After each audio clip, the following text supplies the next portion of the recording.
how to edit or delete a record in cPanel using the DNS Zone Editor.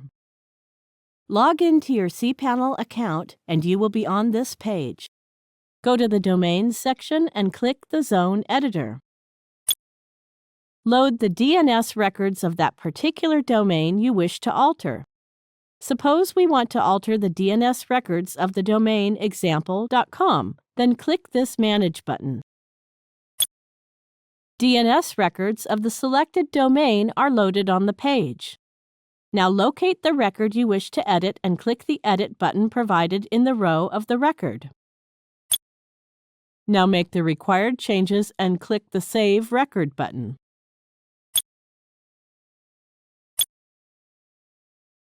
That's it. We have successfully updated the selected DNS record. Now to delete this record, click this Delete button and continue.